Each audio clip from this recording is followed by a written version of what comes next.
Hey everybody, Ben here from DMC Films and Cinderblock Studios, and today we're going to be working with clay.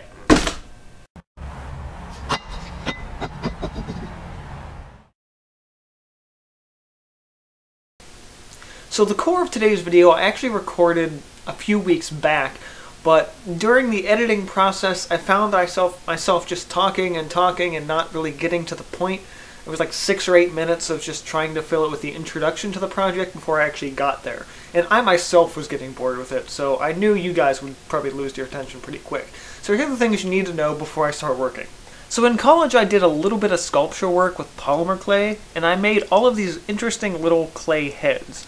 Now these are fun little guys to make, and pretty neat. The problem with modeling clay is that it doesn't dry.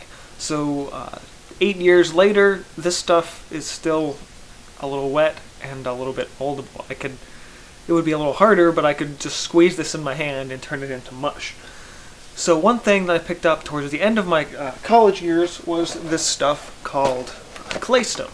Now Claystone, this particular brand, that they call themselves Claystone, is designed to mimic the look and feel of your traditional stoneware or earthenware.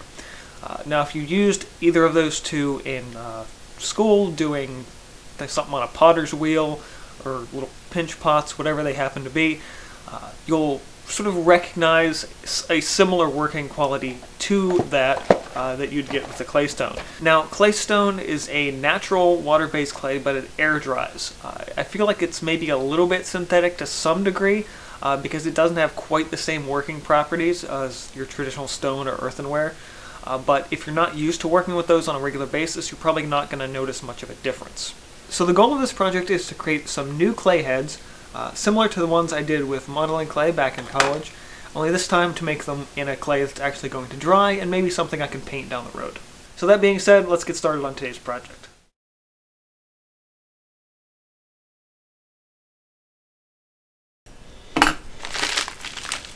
So, pull this out. Looks like a lot of where my clip was is actually a bit dry, but shouldn't be an issue. Now, if you've never worked in clay before, there's a handful of tools you can use. This is a makeshift version of what is known as a wire tool, or a wire cutter. This is 2 dowel rods and a piece of steel wire, which I made in the little hot glue sections on the ends. And if you have a big block of clay, you'll just take this and pull, and it just kind of cuts you off a nice big section. I shouldn't need that today. Just going to be working with what we've got, which is not a real big block at all.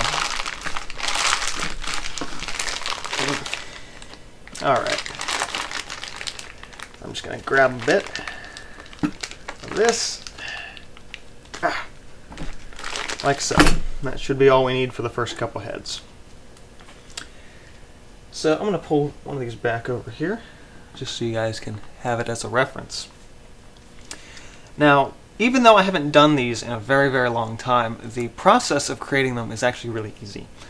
The one thing that's going to be different is when this starts to dry, I don't know how it's going to work between cracking and anything else. So the first thing with basic clay work, if you're unfamiliar with it, is you want to basically knead the clay out to get rid of any air pockets. So a lot of times you're just kind of taking and pressing. Occasionally you'll need a little water to be sure that your hands, well, because your hands will pick up on the clay and they'll start to dry. So you always want to make sure you have a nice wet working environment. Keep the clay moist. I think I'm actually going to put a little water just down on my surface.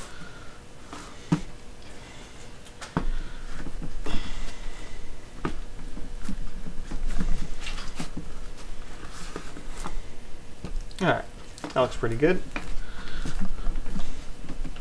It is sticking to my surface a little bit, but it shouldn't be too big of a deal anyway. Okay, so the first section we want to do is mold the head. So I'm going to grab about half of this and just kind of roll it into a bit of a round egg shape. Actually, we can probably start with a ball. And then you can kind of mold it a little. And if anyone's familiar with more anatomy-based work, you want the lower side, the chin, to be a little bit thinner than the top, where the head or the hair would be. Right about like that. Now, from here, it's just a simple, you're going to be taking your two thumbs and pressing inward to give your basically eye sockets. So 1 and 2, and press in. Kind of looks a bit silly, but the nose will sculpt in. For the eyes, 2 little round balls.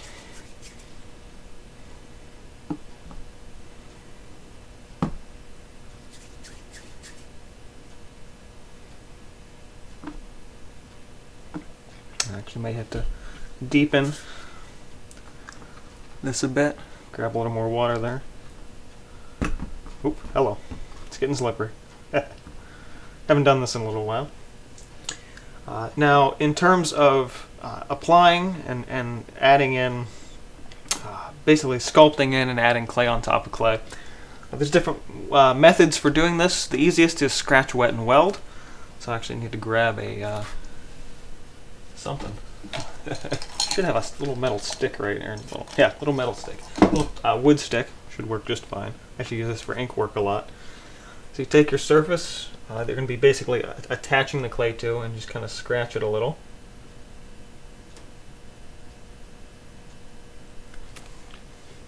And do it again also with your,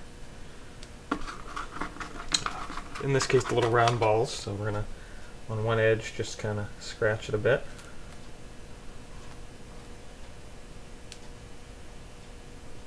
Scratch that. I'm going to wet the sections where you'll be adding it.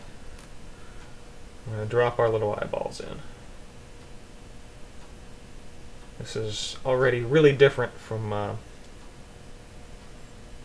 okay, these eyeballs are a little bit big. I gotta cut a bit of clay off of them. A little too large. That's better.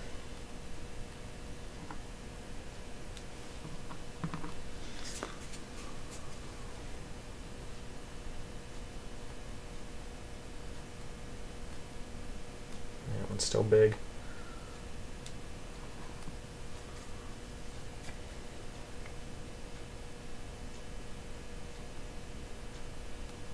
There we go. I've got one slightly larger than the other, just kind of pressing that in. Like so. Kind of wiggle them in, make sure they're in there. Okay, the nose is a pretty simple little piece. Again, you're kind of making a little ball, and then you can kind of elongate it a little, like so. At the very top, we're going to sort of pinch off and then flatten to give us ourselves a spot to put this. So this kind of gets pushed down and welded to the top. And then the nose, depending on how you decide to make the nose, this could be, you know, different, interesting. I'm going to kind of curl it up a little, make his nose stick out.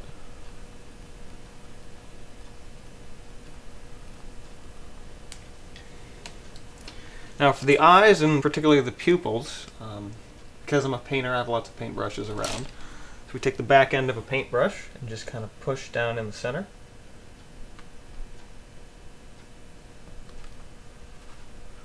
And our character's starting to get a little personality there.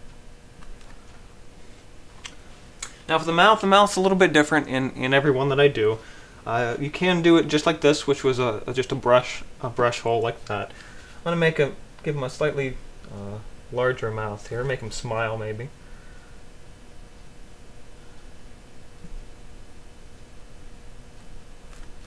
Right about like that. You can use the leftover clay from the eyes we trimmed off to make eyebrows.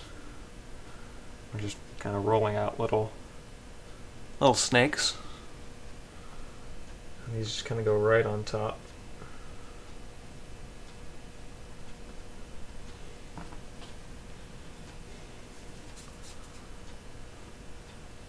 Maybe I'll give him a unibrow. I got a little more clay on this one that I probably need, so I can Give him a unibrow. Use my stick to kind of keep this stuff together a bit more. A little water to blend that out. Smooth it.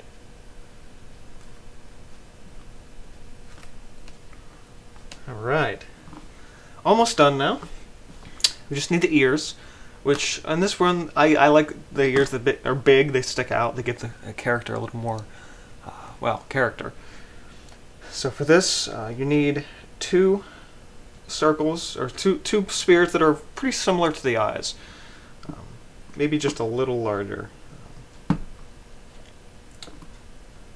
some of that to that one. So I'm going to start with just a circle, or a sphere. I keep calling them circles. I'm so used to working in the two-dimensional space. Now you hold it just on the end and squeeze, basically creating a little wheel. And then the section that comes in on the ear, you just kind of push in on one side to kind of give it a little bit of a flat section. And this we'll need to scratch just to get in a nice spot, a little water in there.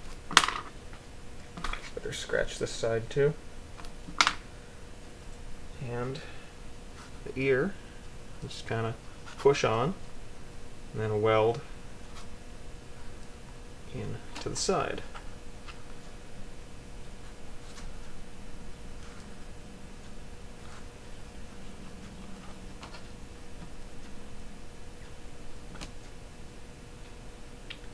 Back, I have to kind of make sure the back stays in. With modeling clay, it's a little bit easier. This makes it a little more difficult.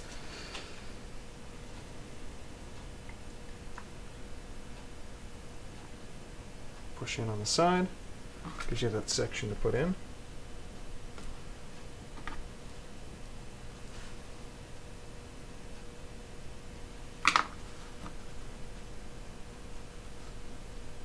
And you weld it into the side.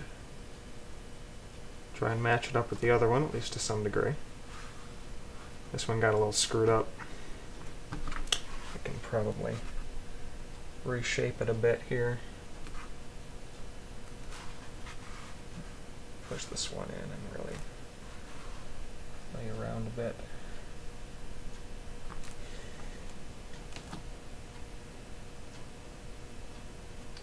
Right about like that, we got an interesting character. Relatively similar to what I did before, only this guy, I think he's got a little more personality. So when you're finished with your head, you might think, okay, I'm just going to throw it on somewhere and let it dry. The trick with clay is to not let it dry super fast. You want it to dry slowly so it has less chance of cracking. So for this, I've got a little piece of plywood. I'm going to stick my head on. Stick my head on plywood. Kind of stick it down, make sure it sits nice and level. Now I could leave it sit like this, but again, it could cause some cracking and things like that. So the best way to avoid this is to wrap what you've done in wet paper towels. Now any type of paper towel will work, but if you have the less absorbent brown ones that you find in public restrooms and schools, they actually work the best. But again, use what you've got. Don't have to worry about going out and buying stuff just to please me. So we have a damp paper towel, which I'm going to take and just sort of wrap it around. You don't want to damage your sculpture. You just want to keep it moist a little bit longer than you might have otherwise done. Alright, that looks pretty good. I'm going to do a few more heads, then I'll wrap them like the rest of these, and we're going to come back about a week from now and see how they are. So as you can see, that project seemed to turn out pretty well. Now, in terms of drying and letting them dry, I left them in the wet paper towels for about a week. I kind of rotated them out every couple of days and let them dry on the surface. Now, I came back a few days later and a few days later and a few days later just to kind of see how the drying was the drying was progressing, not the drawing. And the clay heads themselves did pretty well. Now, there is some discoloration between the wet clay and the dry clay, and usually that for this particular type of product you can tell is a lighter color versus a darker color. Now it's been, I think, 2 weeks since I recorded the main segment of that video, and I'm not entirely sure if it's completely dry or not. Usually you can tell for the most part is if you feel it and it's still very, very cold, it is still wet and has some moisture underneath the surface. This, if it is still wet, it is very minimal and it's very much just at the center or at the core.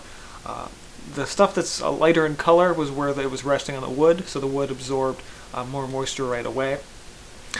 For the most part, I do believe it is at least as dry as it's going to be. And so from here, I'm actually going to go and try and paint these at some point in time. But I do really like the way they turned out. So for more of my painting videos, as well as maybe something else I'll do with these clay heads down the road, subscribe for more art videos. And this has been from DMC Films and Cinderblock Studios. See you guys next time. A little bit, but I think the whole point of these little books is for them to be basically sketchbooks and workbooks. So it doesn't have to be perfect. Now the reason why I wanted to do this in terms of strengthening the book is because if I actually